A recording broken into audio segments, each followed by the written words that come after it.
Russell Collier avait bâti sa vie brique par brique, à la dure, après que son père eut abandonné la famille quand il avait 12 ans, et que sa mère fut décédée 3 ans plus tard d'un cancer qu'il n'avait pas les moyens de traiter correctement. Il avait appris que le monde ne vous offrait rien sur un plateau, il avait travaillé dans la construction pendant le lycée, obtenu son GED en cours du soir, puis gratté suffisamment d'argent pour aller au collège communautaire. À 35 ans, il possédait une petite entreprise d'aménagement paysager prospère à Asheville, en Caroline du Nord, 3 camions, 8 employés, et une réputation pour un travail de qualité qui valait plus que n'importe quelle publicité. Sa fille chérie était tout pour lui. Elle avait les yeux sombres et le sourire rapide de sa mère, bien qu'Anna soit partie depuis 6 ans maintenant. Emportée par un conducteur ivre sur l'autoroute 40, Chérie avait 19 ans. En 2e année à l'université locale, étudiant les sciences environnementales, elle voulait améliorer le monde. Elle le lui avait dit un jour pendant qu'ils plantaient des arbres ensemble dans le jardin d'un client. Elle faisait cela depuis ses 8 ans, l'aidant les week-ends, se salissant les ongles pendant qu'il lui apprenait les différentes espèces et la composition du sol. « Tu sais ce qui rend un chêne fort ?» lui avait-il demandé à l'époque. « Des racines profondes ?» avait-elle répondu, ses petites mains tassant la terre autour d'un jeune arbre. « C'est exact. Et toi aussi, tu en as, ma petite, n'oublie pas ça. » Elle ne l'avait pas oublié, même après avoir perdu sa mère, même pendant les années d'adolescence qui auraient pu la briser. Chérie était restée concentrée. Elle travaillait à temps partiel dans un café du campus, maintenait de bonnes notes et appelait Russell tous les dimanches de soir sans faute. Elle sortait avec quelqu'un de nouveau. Elle avait mentionné le mois dernier un gars de son cours de biologie, mais elle était restée vague sur les détails. Russell n'avait pas insisté. Elle avait 19 ans. Elle devait apprendre à se débrouiller seule. Ce mardi d'octobre avait commencé comme n'importe quel autre. Russell était sur un chantier dans le quartier historique de Montford, supervisant son équipe qui installait un mur de soutènement en pierre pour un couple de retraités récemment arrivés de Floride. Le temps était parfait, l'air automnal vif. Les feuilles commençaient juste à changer de couleur. Il vérifiait son téléphone pour la 3e fois cet après-midi-là, attendant une réponse de Chérie à son message sur le dîner du week-end, quand un nouveau message apparut, pas du numéro de Chérie, mais d'un qu'il ne connaissait pas. Pourtant, quelque chose lui serra l'estomac, il l'ouvrit, la première photo chargea lentement sur la connexion cellulaire. Quand elle apparut pleinement, le téléphone de Russell faillit lui glisser des mains, le visage de Chérie, ou ce qu'il en reconnaissait, son œil gauche était enflé, complètement fermé, une grotesque baudruche violette, sa lèvre était fendue, incrustée de sang séché, il y avait des marques de doigts, des vraies marques de doigts, bleuies sur sa gorge, sa vision se rétrécit, comme dans un tunnel. Son contremaître Bobby l'appelait par son nom. Mais Russell n'entendait rien, sauf le rugissement dans ses oreilles. Il fit défiler, il y avait 3 autres photos, chacune pire que la précédente. Chérie inconsciente sur un sol carrelé, la chemise de Chérie déchirée. Des preuves de violence qui firent trembler les mains de Russell au point qu'il dut agripper le téléphone à 2 mains, puis vint le message texte lui-même. « Ta fille a dit non à la mauvaise personne. Mon père est le chef de la police. Qu'est-ce que tu vas faire ?» Suivi de « rapport », Russell le lut 3 fois, 4, 5, chaque fois, les mots se gravèrent plus profondément dans son cerveau. « Patrono, Russell ». La main de Bobby sur son épaule le ramena partiellement à la réalité. « Ça va ? Tu as l'air sur le point de t'évanouir. Où est l'hôpital le plus proche de l'université ?» La voix de Russell sortit plate, presque robotique. « Memorial Mission. » Je crois. Mais Russell courait déjà vers son camion. Il appela le numéro de Chérie en dérapant hors de l'allée, projetant du gravier, directement sur messagerie. Il appela 3 fois de plus pendant le trajet de 15 minutes qu'il fit en 8. Rien, la salle des urgences était un chaos. La saison de la grippe avait commencé tôt. Un accident de construction sur l'I-26 avait amené plusieurs cas de traumatisme. Russell se fraya un chemin jusqu'au bureau des admissions, à peine cohérent en décrivant sa fille, montrant les photos sur son téléphone. L'expression de l'infirmière passa de l'agacement à l'horreur quand elle vit les images. « Monsieur, savez-vous qui ? Juste dites-moi si elle est ici. » 5 minutes de vérification. Puis, « Nous n'avons personne de ce nom admise. Avez-vous essayé son dortoir ?» Russell était déjà parti. Le garde de sécurité du campus aux résidences Hall de Chérie le connaissait. Il était venu assez souvent pour l'aider à transporter des affaires, lui apporter des courses quand elle était trop occupée, mais le jeune, peut-être 22 ans, semblait nerveux quand Russell exigea d'être conduit à sa chambre. « Monsieur, je dois appeler pour sa scie. Ma fille pourrait être en train de mourir dans sa chambre. » Et vous vous inquiétez pour le protocole ?» La voix de Russell était calme, ce qui la rendait d'une certaine façon plus terrifiante que s'il avait crié « Vous pouvez appeler qui vous voulez » après avoir ouvert cette porte. Sherry n'était pas dans sa chambre. Sa colocataire, une petite fille nommée Jill, qui semblait sur le point d'éclater en larmes, dit que Sherry n'était pas rentrée depuis la veille au matin. Elle a dit qu'elle rencontrait quelqu'un pour déjeuner, le gars qu'elle voyait, Troy quelque chose, je ne connais pas son nom de famille. À quoi ressemble-t-il? Grande, blonde, toujours habillée avec des vêtements qui ont l'air chers, conduit une BMW noire. Je l'ai rencontré une seule fois. Il semblait... Elle hésita. Il semblait se croire supérieur à tout le monde. Vous savez, Russell nota tout ce que Jill pouvait lui dire, ce qui n'était pas grand-chose. Troy était dans le cours de biologie de Sherry. Il était plus âgé, peut-être 23 ou 24 ans.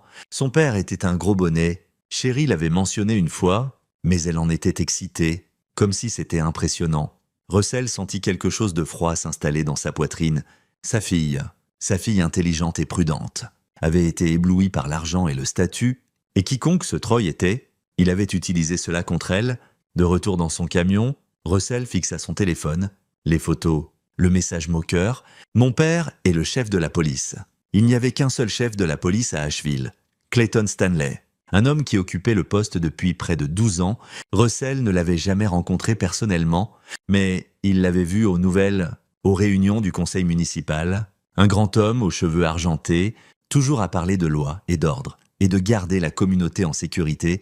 Si son fils était Troy Stanley, Russell fit une recherche rapide sur son téléphone de Troy Stanley, 24 ans, une arrestation précédente pour agression dans un bar 3 ans plus tôt, qui avait été mystérieusement abandonnée, une autre mentionnée dans un journal du campus à propos d'une plainte au titre 9 qui n'avait mené nulle part. Les pièces se mettaient en place et chacune faisait couler le sang de Russell plus froid. Ce n'était pas aléatoire, c'était un schéma. Troy Stanley blessait des femmes et son père s'assurait qu'il n'en subisse jamais les conséquences.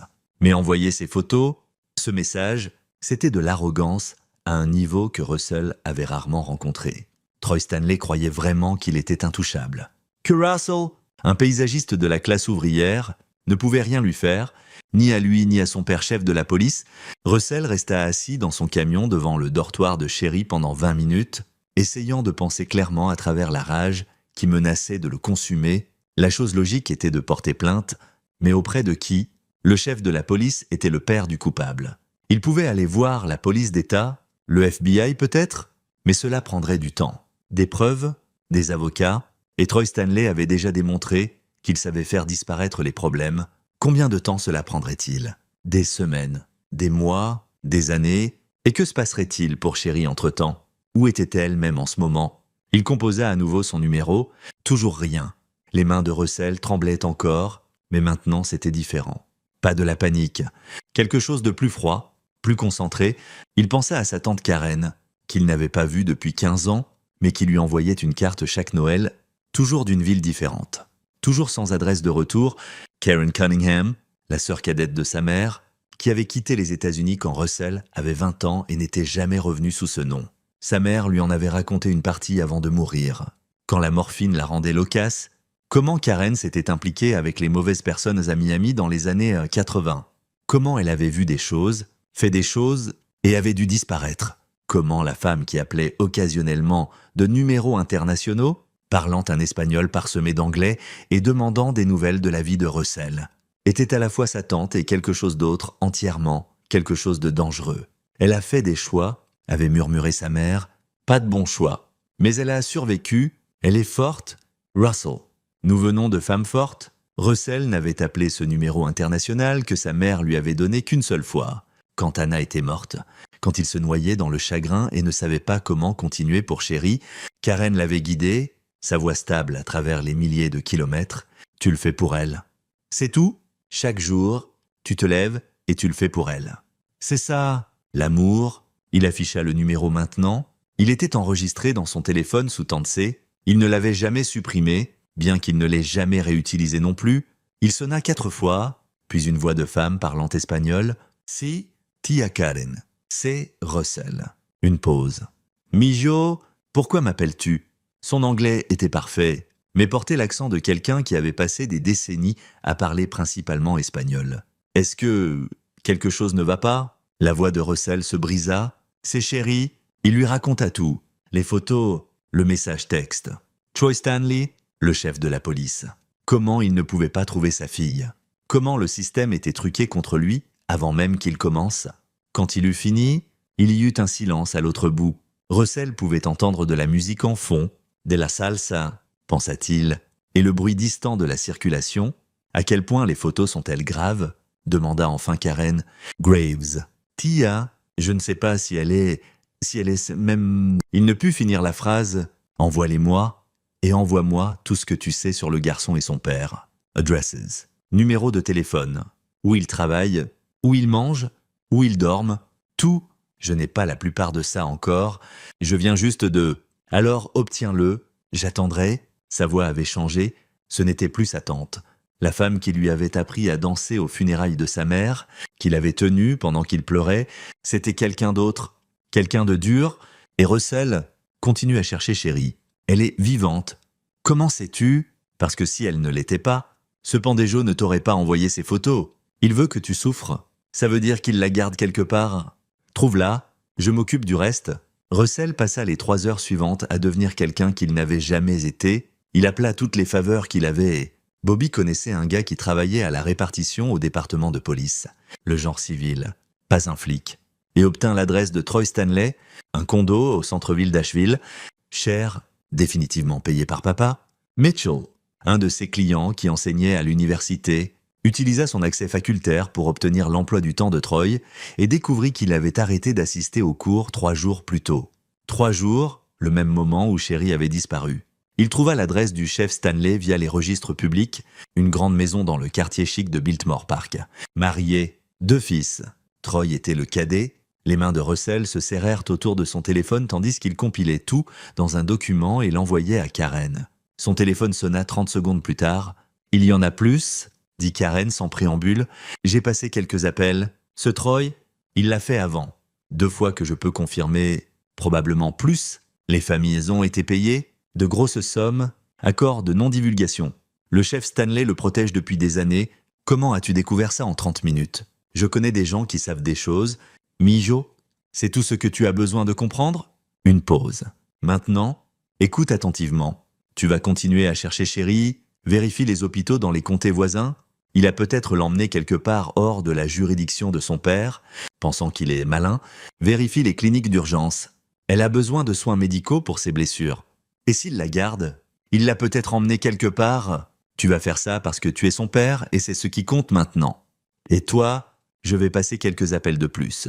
Puis je prends un avion. Sa voix baissa. Dis-moi une chose, Russell. Tu as dit un mot au début de cet appel, avant de me raconter l'histoire. Te souviens-tu de ce que c'était? Il s'en souvenait. Le premier mot sorti de sa bouche après s'être identifié, Venganza. Si, Venganza, vengeance. Es-tu sûr que c'est ce que tu veux? Parce qu'une fois que je commence, il n'y a pas d'arrêt, pas de retour en arrière. Ces gens, le garçon et son père, ils ne perdront pas juste leurs emplois ou leur réputation. Comprends-tu ce que je te dis? Russell regarda son téléphone, les photos du visage battu de sa fille encore gravées sur l'écran. Je comprends, dit-il. Venganza. Bueno.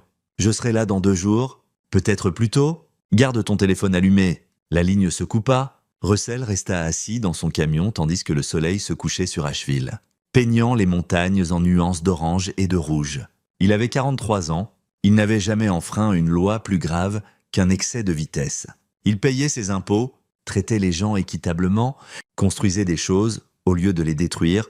Il avait enseigné à sa fille que le système fonctionnait si on travaillait dedans, que la justice existait si on était patient et honnête. Mais sa fille avait disparu, battue, peut-être mourante, et les gens responsables étaient protégés par le système même qui lui avait appris à faire confiance. Il démarra son camion et se rendit à la station de police la plus proche. Pas la principale au centre-ville où travaillait le chef Stanley, mais une sous-station plus petite à West Asheville. Il déposa un rapport de personnes disparues auprès d'un jeune officier qui semblait s'ennuyer jusqu'à ce que Russell mentionne le nom de Troy Stanley. Alors, l'expression de l'officier changea en quelque chose de prudent, neutre. « Laissez-moi appeler mon superviseur », dit-il. Le superviseur était un sergent dans la cinquantaine avec des yeux fatigués et un ventre débordant sur sa ceinture. Il lut le rapport de Russell, regarda les photos que Russell insista pour lui montrer et serra la mâchoire. « Monsieur Collier, je vais être franc avec vous. Vous devez porter ça à la police d'État. Pourquoi ne pouvez-vous pas? Parce que ça implique la famille du chef. Ça crée un conflit. La police d'État a la juridiction pour des cas comme ça. Des cas comme quoi ma fille a disparu. Quelqu'un l'a battue presque à mort et m'a envoyé des photos en s'en vantant. » Les yeux du sergent papillotèrent vers la porte. Puis revinrent sur Russell. Il se pencha en avant et baissa la voix. « Je vous le dis, d'un père à un autre, allez à la police d'État ce soir. N'attendez pas. » Il hésita. « Gardez des copies de tout, pas juste sur votre téléphone, des copies physiques. » En plusieurs endroits, Russell comprit. Ce sergent savait quelque chose ou suspectait quelque chose sur Troy Stanley et son père, mais il était coincé dans un système où parler pouvait lui coûter sa carrière. Peut-être plus. « Merci », dit Russell calmement. Il se rendit au baraquement de la police d'État en dehors des limites de la ville, déposa le même rapport auprès d'un trooper qui semblait plus professionnel, moins conflictuel. Le trooper prit des notes détaillées, fit des copies des photos, assura à Russell qu'il suivrait immédiatement. « Monsieur Collier, je dois demander, avez-vous une raison de croire que votre fille ait pu partir volontairement, parfois dans des situations domestiques ? Quelqu'un m'a envoyé des photos d'elle battue, inconsciente, et m'a dit que le père de son agresseur est le chef de la police. Est-ce que ça sonne volontaire pour vous ?» Le trooper leva les mains. « Je dois demander. C'est la procédure. Nous ouvrirons une enquête immédiatement. Je ne peux pas promettre à quelle vitesse nous aurons des résultats. Mais trouvez-la juste. » La voix de Russell se brisa. « S'il vous plaît, trouvez juste ma fille. » En rentrant chez lui, son téléphone sonna. Numéro inconnu. Code local. « Monsieur Collier ?» Une voix de femme, jeune, effrayée. « C'est Anna Chong. Je suis dans le groupe d'études de chimie de Sherry. Quelqu'un m'a dit que vous la cherchiez. Savez-vous où elle est ? » ?»« Non, mais j'ai vu quelque chose. Jeudi dernier, Sherry était sur le parking près du bâtiment des sciences, en train de se disputer avec ce gars, Troy. Il criait et il lui a attrapé le bras vraiment fort. J'ai presque été intervenir, mais ensuite ils sont montés dans sa voiture et sont partis. Je n'ai pas pensé, j'ai pensé que c'était peut-être juste des trucs de couple, vous savez ? Mais ensuite elle n'est pas venue au groupe d'études vendredi et elle vient toujours, et maintenant les gens disent qu'elle a disparu. Avez-vous dit ça à quelqu'un d'autre ? J'ai essayé de déposer un rapport à la police du campus vendredi quand elle n'est pas venue. Ils ont pris ma déclaration, mais ils ont dit que sans preuve de crime, il n'y avait pas grand-chose qu'ils pouvaient faire. Et puis samedi, cet officier de police est venu à ma chambre de dortoir et m'a dit que je m'étais trompé, que je n'avais pas vraiment vu ce que je pensais avoir vu. Il était vraiment intense là-dessus. Il a dit que je pouvais avoir de gros ennuis pour faire de fausses déclarations. À quoi ressemblait cet officier ? Un gars plus âgé, gros, cheveux argentés, il avait des galons de sergent. Je ne connais pas vraiment les grades de police. Pas un sergent, Russell parierait de l'argent que c'était le chef Stanley lui-même en uniforme. Utilisant sa position pour intimider un témoin, « Anna, j'ai besoin que vous écriviez tout ce que vous avez vu et me l'envoyiez par email. Puis envoyez la même chose à la police d'État. Pouvez-vous faire ça ? J'ai peur. Cet officier, je sais, mais ma fille a besoin d'aide. Et vous pourriez être la seule personne qui a vu quelque chose ? S'il vous plaît. » Il y eut une longue pause. Puis, « D'accord, je l'enverrai ce soir. J'espère que Chérie va bien. Monsieur Collier. Elle est vraiment gentille. Elle ne mérite pas ce qui lui arrive. » Après avoir raccroché, Russell resta assis dans son allée, incapable de se résoudre à entrer dans sa maison vide, la maison où il avait élevé Sherry après la mort d'Anna, où ils avaient pris le petit déjeuner ensemble chaque matin jusqu'à ce qu'elle déménage dans les dortoirs, où sa chambre d'enfance contenait encore ses trophées du lycée et des photos de mère et fille que Russell ne pouvait se résoudre à ranger. Son téléphone vibra. Un texto de Karen. « Trouvez quelqu'un ? Appel dans 1 heure. » Russell attendit dans son camion, regardant les étoiles apparaître au-dessus des montagnes. Son téléphone sonna exactement 60 minutes plus tard. « Il y a une cabane de chasse, » dit Karen sans préambule, à 48 km à l'ouest d'Asheville, hors de la route 19. Appartient au frère du chef Stanley. J'ai quelqu'un qui la surveille maintenant. Il y a une BMW noire garée dehors. Le cœur de Russell battit la chamade. Est-elle ? Mon contact ne peut pas s'approcher assez pour voir à l'intérieur sans alerter qui que ce soit là-dedans. Mais la cabane a l'électricité et il y a des lumières allumées. Quelqu'un est là ? J'y vais ? Non ? Tu n'y vas pas ? La voix de Karen était dure. Tu vas attendre exactement où tu es. Dans 1 heure, Une ambulance va recevoir un appel anonyme sur une femme blessée à cet endroit. Quand les paramédics arriveront, le bureau du shérif local sera notifié. Pas la police d'Asheville, le shérif du comté. Tu vas laisser ça se dérouler. Mais et si? Fais-moi confiance. Mijo, si ta fille est dans cette cabane, elle sera trouvée et elle sera en sécurité. Mais si tu vas charger là-dedans, tu pourrais tout empirer. Troy Stanley est dangereux et il est désespéré. Laisse les professionnels s'en occuper. Russell voulait argumenter, chaque instinct lui hurlait de monter dans son camion, de conduire jusqu'à cette cabane et de la démonter à mains unies jusqu'à ce qu'il trouve Sherry. Mais Karen avait raison. Y aller seul, sans renfort, sans plan, c'est comme ça que les gens se font tuer. 1 heure, demanda-t-il, 1 heure, puis on bouge. Les 60 minutes suivantes furent les plus longues de la vie de Russell. Il fit les 100 pas dans sa cuisine, prépara du café qu'il ne but pas, vérifia son téléphone toutes les 30 secondes, à l'heure exacte. Il entendit des sirènes au loin, puis son téléphone sonna. Le trooper de la police d'État avec qui il avait déposé le rapport, « Monsieur Collier, nous avons localisé votre fille. Elle est vivante. Elle est transportée à l'hôpital Mission en ce moment. Elle est en mauvais état. Mais les paramédics disent qu'elle est stable. » Russell était dans son camion avant que le trooper n'ait fini de parler. Il fit le trajet jusqu'à l'hôpital dans un flou, se rappelant à peine de respirer. Quand il arriva aux urgences, le trooper était là à attendre avec un autre officier. Celui-ci portait un uniforme de shérif du comté. « Monsieur Collier, je suis le shérif Bill Hart du comté de Madison. Votre fille a été trouvée dans une cabane dans ma juridiction. Elle est traitée pour de multiples blessures, mais elle est consciente. Et elle a demandé après, vous, avant que vous entriez, je dois vous dire quelque chose ?» Russell l'entendit à peine. Il était concentré sur la porte menant à la zone de traitement où était Sherry. « Monsieur Collier, s'il vous plaît, écoutez, quand nous sommes arrivés à cette cabane, en réponse à un appel anonyme, Troy Stanley était là, il a tenté de fuir. Pendant l'arrestation, il est devenu violent et a dû être maîtrisé. Il est en détention maintenant dans un hôpital sous garde. Mais je me fiche de lui. J'ai besoin de voir ma fille. » Le shérif Hart hocha la tête. « Allez-y, mais monsieur Collier, vous devriez savoir que cette affaire est grosse. Vraiment grosse, et ça va devenir compliqué. Le fils du chef de la police d'Asheville pour enlèvement et agression, les médias vont être partout là-dessus. Et le chef Stanley, il passe déjà des appels pour essayer de contrôler le récit. Vous devez être préparé à ça. » Russell poussa les portes. Sherry était dans une zone séparée par un rideau, branché à des moniteurs et une perfusion dans le bras. Son visage était encore pire en personne que sur les photos. Enflé, meurtri, un œil complètement fermé, mais elle était vivante. Elle respirait, elle le vit et commença à pleurer. « Papa !» murmura-t-elle à travers sa lèvre fendue. Russell la serra aussi délicatement qu'il le pouvait, la sentant trembler contre lui. « Je te tiens, ma chérie, je te tiens. Tu es en sécurité maintenant ?» Il n'arrêtait pas de le répéter, il n'arrêtait pas de dire que personne ne me croirait, que son père me ferait disparaître si je disais quoi que ce soit, que je devrais me sentir chanceuse qu'il n'ait pas... Chut, tu n'as pas à en parler maintenant. Je dois, avant qu'il me fasse oublier, avant que son père... Elle s'agitait, son moniteur cardiaque bipant plus vite. Une infirmière apparut. « Monsieur, elle doit rester calme, sa tension artérielle, je ne la quitte pas. » L'infirmière regarda le visage de Sherry, les bleus et les coupures, et son expression s'adoucit. « D'accord, mais essayez de la garder calme.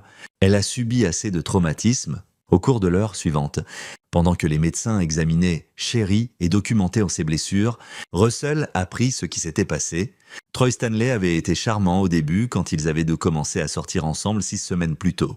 Attentionné, généreux, toujours à lui acheter des cadeaux, mais ensuite il avait commencé à devenir possessif, exigeant de savoir où elle était, avec qui, quand elle avait essayé de rompre jeudi dernier, il avait perdu le contrôle.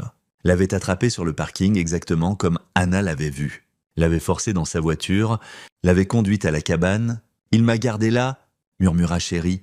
Il disait qu'il me donnait une leçon, que j'avais besoin d'apprendre le respect. Il me frappait, et ensuite il s'excusait et disait que c'était ma faute de l'avoir mis en colère. Puis il recommençait, les mains de Russell tremblaient. Il agrippa le rail du lit pour les stabiliser. Lundi, il a pris des photos avec mon téléphone et te les a envoyées. Il en riait, disait qu'il n'y avait rien que tu pouvais faire. Rien que quiconque pouvait faire. Son père était le chef de la police. Il était intouchable. Les bons yeux de Sherry se fixèrent sur Russell. « Mais tu m'as trouvé... Papa ? Comment ?» Il disait que personne ne regarderait dans le comté de Madison. « Quelqu'un m'a aidé », dit Russell prudemment. « Quelqu'un qui sait trouver les gens ». C'était tout ce qu'il dit, tout ce qu'il pouvait dire. La police d'État prit la déclaration de Sherry le lendemain matin. À ce moment-là, la nouvelle avait éclaté. Les médias locaux diffusaient des histoires sur le fils du chef de la police arrêté pour enlèvement et agression. Le chef Clayton Stanley tint une conférence de presse affirmant que son fils était innocent, que c'était un malentendu, que la fille, il ne pouvait même pas dire le nom de Sherry, était mentalement instable et faisait de fausses accusations. Russell regarda la conférence de presse depuis la chambre d'hôpital de Sherry, la mâchoire serrée. Stanley semblait confiant, autoritaire. Il parla de ses décennies de service, de comment sa famille était persécutée. Il avait le maire à ses côtés, hochant la tête. « Il ment » dit Sherry depuis son lit. « Tout le monde va le croire. »« Non » dit Russell calmement. « Ils ne le feront pas, parce que Karen l'avait appelé ce matin-là. Reste avec ta fille. » avait-elle dit. « Ne quitte pas l'hôpital. Tu vas vouloir un alibi pour les prochaines 48 heures ? Qu'est-ce que tu vas faire ? Ce que tu m'as demandé de faire ? Benganza. » La première fissure apparut cet après-midi-là. Un coursier livra un paquet au département de police d'Asheville. Pas au bureau du chef Stanley, mais à la division des affaires internes. À l'intérieur, une clé USB contenant des années de documentation. Pot de vin à des témoins, falsification de preuves dans des affaires impliquant Troy Stanley. Relevé bancaire montrant de gros retraits en espèces des comptes du chef Stanley correspondant aux dates de règlement avec les victimes précédentes de Troy. Quelqu'un, Russell n'apprit jamais qui, avait gardé des dossiers, quelqu'un à l'intérieur du département qui en avait marre de voir Stanley abuser de son pouvoir. Les affaires internes ne pouvaient pas l'ignorer. Le soir, le chef Stanley fut suspendu en attendant l'enquête, mais ce n'était que le début. Le lendemain matin, 2 des victimes précédentes de Troy se manifestèrent, leurs accords de non-divulgation mystérieusement annulés par des technicalités légales. Elles tinrent leur propre conférence de presse, racontant des histoires qui reflétaient celles de Sherry. Les médias, qui avaient été prudemment neutres, se retournèrent. La maison du chef Stanley fut entourée de reporters. Le maire publia un communiqué disant qu'il était profondément préoccupé par les allégations. Russell resta à l'hôpital, veillant sur Sherry pendant qu'elle guérissait. Bobby géra l'entreprise pour lui. Des amis apportèrent de la nourriture. La police d'État l'assura que Troy Stanley n'irait nulle part. Il était détenu sans caution pour enlèvement et d'autres charges étaient ajoutées quotidiennement. Le 3e jour, le chef Stanley démissionna. Le communiqué de presse citait des raisons personnelles et un désir de se concentrer sur les affaires familiales, mais tout le monde connaissait la vérité. L'enquête sur sa conduite avait révélé trop de choses. Il faisait probablement face à des accusations lui-même. Obstruction à la justice, falsification de preuves, peut-être complice après coup des crimes de son fils. Russell regarda les nouvelles avec une satisfaction sombre, mais il savait que ce n'était pas la fin. Karen avait dit Venganza et elle le pensait.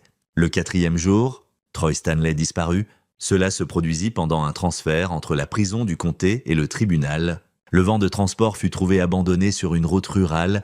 Les 2 gardes inconscients mais indemnes, ils rapportèrent que des hommes armés, portant des masques, avaient arrêté le véhicule, les avaient neutralisés avec une sorte de gaz, et quand ils se réveillèrent, Troy Stanley avait disparu, une chasse à l'homme massive commença. Le FBI s'impliqua, le chef Stanley, n'étant plus en position d'autorité, alla sur toutes les chaînes de nouvelles qu'il acceptait, plaidant pour le retour sain et sauf de son fils. « Si vous l'avez, s'il vous plaît », supplia Stanley, les larmes coulant sur son visage. « C'est mon fils, quoi qu'il ait fait, laissez les tribunaux s'en occuper. S'il vous plaît. » Russell regarda depuis la chambre d'hôpital de Sherry. Elle était plus forte maintenant, capable de s'asseoir, de manger solide. Le médecin dit qu'elle aurait besoin d'une chirurgie sur l'os orbital et qu'il y aurait des cicatrices. Mais elle récupérerait physiquement au moins. « Tu penses qu'ils le trouveront ?» demanda-t-elle. « Je ne sais pas, » dit Russell honnêtement. Son téléphone vibra. « Un texto de Karen. »« C'est fait. Il a payé pour ce qu'il a fait. Tu n'entendras pas de moi pendant longtemps. Prends soin de ta fille. Dis-lui qu'elle est plus forte qu'elle ne le sait. » Russell effaça le texto. Les jours devinrent des semaines. Troy Stanley resta disparu. L'enquête du FBI n'aboutit nulle part. C'était comme s'il s'était évaporé dans l'air. Le chef Stanley, face à de multiples accusations criminelles, eut une dépression et fut hospitalisé. Sa femme demanda le divorce. Son fils aîné, qui apparemment connaissait le comportement de Troy, mais ne l'avait jamais signalé, perdit son emploi. La famille Stanley, qui avait semblé si puissante et intouchable juste un mois plus tôt, était détruite. Sherry rentra à la maison après 2 semaines à l'hôpital. Russell avait converti le bureau du rez-de-chaussée en chambre pour elle afin qu'elle n'ait pas à gérer les escaliers. Il prit un congé de travail pour s'occuper d'elle. Il ne parlait pas de Troy ou de ce qui s'était passé dans la cabane sauf si elle le voulait. Principalement, ils existaient ensemble, regardant des films, mangeant des repas, commençant lentement à guérir. Un soir, environ 6 semaines après que tout avait commencé, Sherry posa la question qui l'attendait. « Papa, comment as-tu su où me trouver ?» La police a dit que c'était un tuyau anonyme. Mais ça n'a pas de sens. Comment quelqu'un saurait au hasard que j'étais dans cette cabane ? Russell réfléchit soigneusement à sa réponse. « J'ai de la famille dont tu ne sais pas grand-chose. Des gens qui ont certaines compétences. Quand j'ai réalisé que la police n'allait pas aider, j'ai appelé une faveur. Tante Karen ?» La voix de Sherry était calme. Maman la mentionnait parfois. Elle disait que tante Karen était dangereuse. Ta maman avait raison. Est-ce que tante Karen a quelque chose à voir avec la disparition de Troy ? Russell regarda sa fille brave, intelligente, abîmée qui avait survécu à quelque chose qui aurait brisé d'autres personnes. Elle méritait l'honnêteté. Je ne sais pas exactement ce qui est arrivé à Troy Stanley, dit-il prudemment. Mais je sais que quand tu blesses quelqu'un que j'aime, quand tu menaces d'utiliser le pouvoir et le privilège pour échapper à la justice, il y a des gens dans ce monde qui n'acceptent pas ça.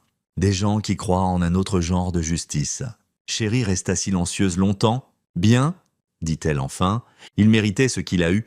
Russell la serra contre lui. « Tu es plus forte que tu ne le sais. Ma petite, j'ai appris de toi et des racines profondes. » Ils restèrent assis ensemble tandis que l'obscurité tombait sur Asheville, sur les montagnes, sur un monde qui était parfois brutal et injuste, mais où occasionnellement les bonnes personnes s'assuraient qu'il y ait un équilibre. Les mois passèrent, l'enquête sur la disparition de Troy Stanley finit par s'essouffler. Le chef Stanley plaida coupable à de multiples accusations et fut condamné à 8 ans de prison. Sa femme et son fils restant déménagèrent hors de l'État. Les victimes que Troy avait blessées, Sherry et les 2 femmes qui s'étaient manifestées, commencèrent un groupe de soutien et poussèrent pour une meilleure application du titre 9 à l'université. Sherry guérit progressivement. Les cicatrices physiques s'estompèrent, plus que les émotionnelles, mais elle recevait de l'aide, voyait un thérapeute, apprenait à faire confiance à nouveau. Elle changea sa majeure en justice criminelle. « Quelqu'un doit réparer le système », dit-elle à Russell. « Autant que ce soit moi », Russell reprit le travail, sa vie normale d'aménagement paysager et de plantation d'arbres.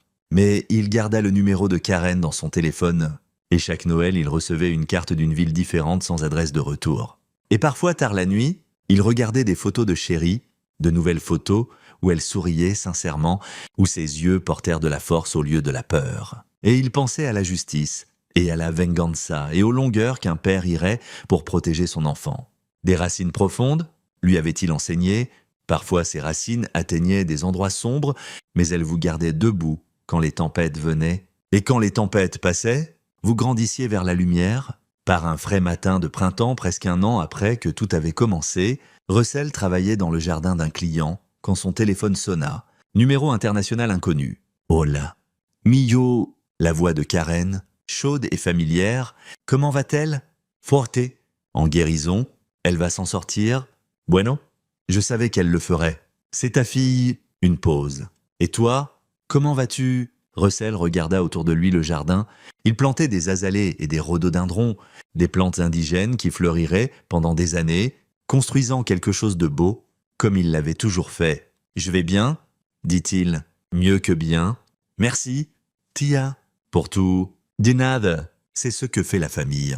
On se protège mutuellement. Une autre pause. « Russell, je dois te dire quelque chose sur ce qui s'est passé. Tu n'as pas à le faire. Si, je dois... Parce qu'un jour, Sherry pourrait demander « Et tu devrais savoir quoi lui dire ?» La voix de Karen était stable. Factuelle. « Troy Stanley est vivant. Il est dans un endroit où il ne peut plus blesser personne. Où l'argent et le pouvoir de son père ne signifient rien. Où il doit travailler pour sa nourriture. Où il a peur tous les jours. Où il sait ce que c'est d'être impuissant. Ce n'est pas joli et ce n'est pas gentil. Mais c'est une justice d'une sorte. » Russell absorba cela. Pas mort, mais parti définitivement dans un endroit pire que la mort. Et son père ? Le chef Stanley passera des années en prison à penser à son fils, se demandant s'il est vivant, ce qui lui est arrivé, sans jamais obtenir de réponse. C'est sa punition. l'incertitude et la perte. La même chose qu'il a fait subir aux familles de ses filles, c'est, Russell chercha ses mots, c'est suffisant, si, Venganza ne signifie pas toujours la mort, Micho, parfois ça signifie vivre avec ce que tu as fait, vivre avec les conséquences. La voix de Karen s'adoucit, dis à Chérie que je suis fier d'elle. Dis-lui que la force n'est pas de ne jamais être blessé. C'est de survivre à la blessure et de refuser de la laisser te détruire. Je le ferai. Adios. Russell, prends soin de cette belle fille et peut-être plante un arbre pour moi. Quelque chose avec des racines profondes. La ligne se coupa. Russell regarda son téléphone un moment, puis le remit dans sa poche. Il s'agenouilla dans la terre, ses mains travaillant le sol, plantant quelque chose qui grandirait et perdurerait longtemps après son départ. Des racines profondes, pensa-t-il, c'est ce qui vous gardait fort. C'est ce qui vous sauvait quand tout le reste s'effondrait. Et parfois, quand vous aviez de la chance, ces racines vous connectaient à des gens qui remueraient ciel et terre pour vous protéger, qui traverseraient des frontières internationales et appelleraient des faveurs vieilles de décennies et orchestreraient des choses impossibles. Parce que la famille signifiait tout. Russell planta la dernière azalée, tassa les saules, et se leva. Son dos lui faisait mal, il ne rajeunissait pas, mais c'était une bonne douleur. La douleur d'un travail honnête, de construire quelque chose de significatif. Il pensa à Chérie, probablement en cours maintenant, apprenant sur la loi et la justice et comment améliorer les systèmes. Il pensa au chef Stanley dans sa cellule de prison, se demandant ce qui était arrivé à son fils. Il pensa à Troy Stanley où qu'il soit, comprenant enfin ce que signifiait être impuissant et effrayé. Et il pensa à Karen, qui avait abandonné son nom et son pays et construit une vie différente dans les ombres, mais qui avait répondu présente quand sa famille avait eu besoin d'elle le plus. La justice était compliquée, elle n'était pas toujours propre ou légale ou facile. Mais parfois, elle était nécessaire, parfois c'était la seule façon de remettre les choses d'aplomb. Russell rentra chez lui au coucher du soleil, prêt à appeler Chérie, prêt à entendre parler de sa journée, prêt à lui rappeler qu'elle était aimée et protégée et que ses racines étaient assez profondes pour résister à n'importe quelle tempête. Parce que c'est ce que faisait la famille, c'est ce que faisaient les pères. Et si le monde n'était pas juste, si des gens puissants essayaient d'utiliser leurs privilèges pour blesser les innocents, eh bien, il y avait des gens comme Karen qui s'assuraient que les balances s'équilibrent éventuellement. Venganza, pensa Russell en entrant dans son allée, pas juste la vengeance, la justice. L'équilibre, la protection, les choses qui comptaient le plus. Il entra pour appeler sa fille et lui dire qu'il l'aimait et qu'elle allait s'en sortir. Et elle le fit. C'est ici que notre histoire se termine. Partagez vos pensées dans la section des commentaires. Merci pour votre temps précieux. Si vous avez aimé cette histoire, assurez-vous de vous abonner à cette chaîne. Cela m'aiderait beaucoup. Cliquez sur la vidéo que vous voyez à l'écran et je vous verrai.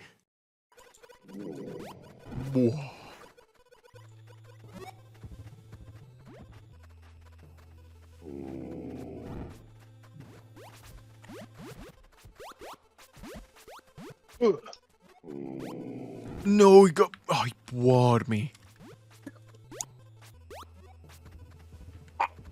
Wait, hey, it didn't me over like I thought. Ugh.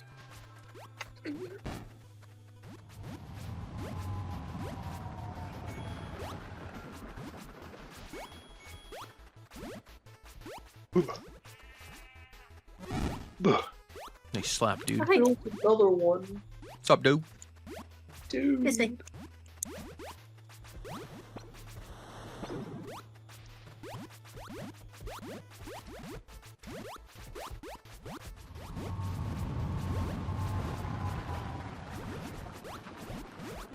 We're going down.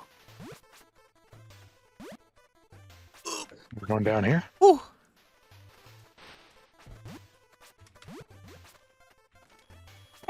Slapper. Wow.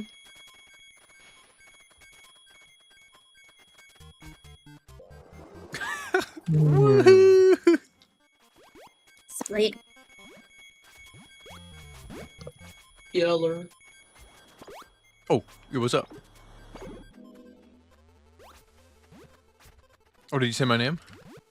Does that skip the whole puzzle, Mitch? Wonderful. This is the normal way. Excuse you. I said bonk. He said nah. Some Yeah. Zorb's bonk. Face. bonked. So for this part, you need to hit the buttons. On the next part, the rams will hit some of the buttons as well. Don't know they have to do that. Oh, oh, oh, oh, oh. Dad, stop touching them. You're turning them off. You said dab, and I was like, okay, it's supposed to get down, and then I got down.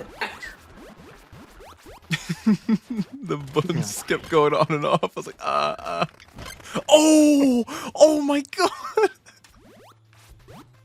Got Oh, Smitch, is this the level where you play the flute?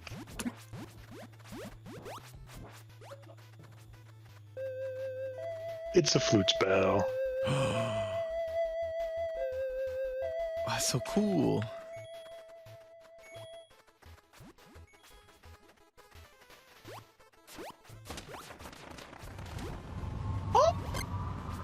Oh, my freaking feet! Whoa. They got broken. No, not again! Oh! I'm on half a heart. I can't.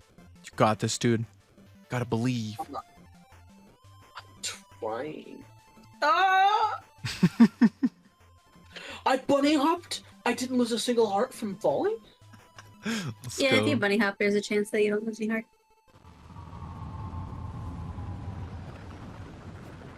Hi guys. Hey. So this part, onset mode, sucks. Because you have to follow this route. And there's things that are going to kill you. And if you step on any of these things, it's a one-shot. Oh, Cool. oh, oh, ow. Oh god, you stupid.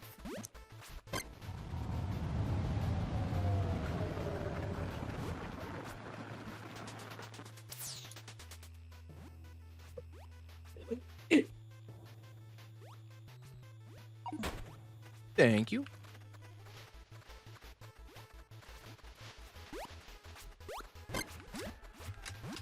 So yeah, imagine trying to go through these and these things one-shot you. Oh. Oh, there's a wall. Oh. Oh.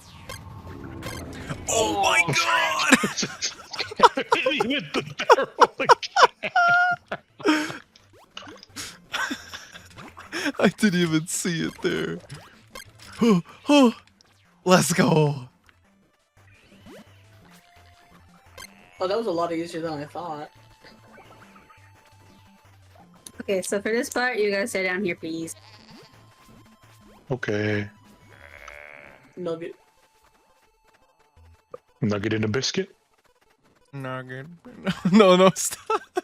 Biscuit, nugget, nugget in a biscuit? I was about to go. No, stop! I was about to go off. No, you guys. Triggered just like Tobias, please. deepest memories. Dude. I listen to those songs so Nipper all and mashed potato.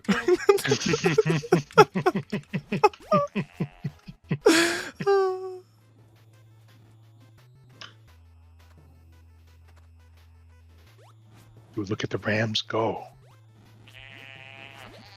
Oh, I see. Oh, that sucks. They're absolutely trolls.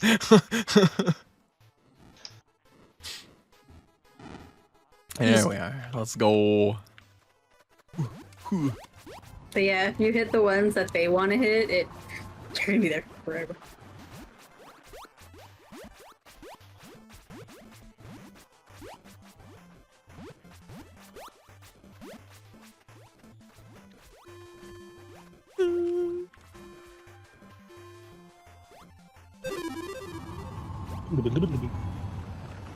Get that nanner.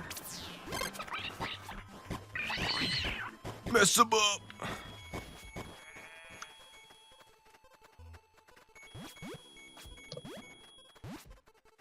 Oh. If you don't land there, that's fine. Okay. You wait.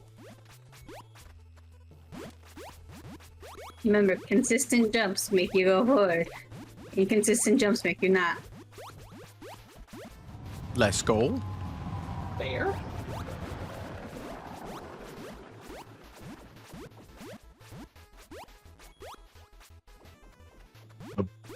biggest bois. Those are really big. No, I got hit by some bear aggro. Look at he bois. Whoa, they're so big. Whoa. Whoa. Go ahead, give me the whoa. No, not that. Oh my goodness. Polar bear, no, don't do it. No, not the whoa. I'm gonna freaking shoot myself. I keep getting hit by the polar bears that you guys are aggroing. Ooh. Oh, my face. Hi. Hi. We got me. That's bad. Oh, I got blood into the spikes. I got blood into the spikes again. Oh my god. Oh, I got the polar bear at the top, guys. Good job, Trey. Let's go. look out. Sure. Was I supposed to come all the way up here? Yep. Oh wait, where are you? Oh, Yeah, Dragon, turn around. Dragon, come back. Okay. Did I go too far? No, Dragon, turn around. What? Oh, Oh. look out. Look out. Just I want to told stand on Dragon my. to turn around, and then he looked the exact opposite way. Well, I thought you guys were the other way, so that's why I turned. Whew. No. I'm at half a heart. Oh, look out. Look out. What? I wasn't even anywhere near Hurry that. step. Oh. What do you mean? Dab, run away instead of stepping. Step. Get us out of here. Oh no. Whoa. My worst nightmare. There's a bear over here too. oh. Sure. Dude, that snowball went up the wall. Oh.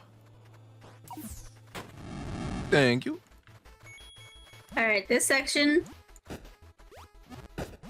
Ah, Yeah, we'll figure it out. Go ahead, Dab. Got this, Dab. Go. okay. Whee! That was sick. Again.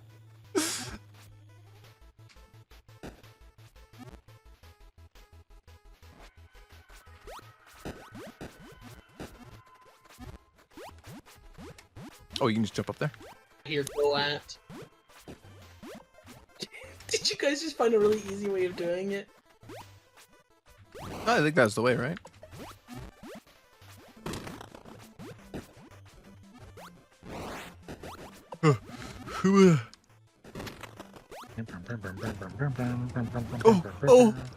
Oh. So this part, no stop, only go. Okay.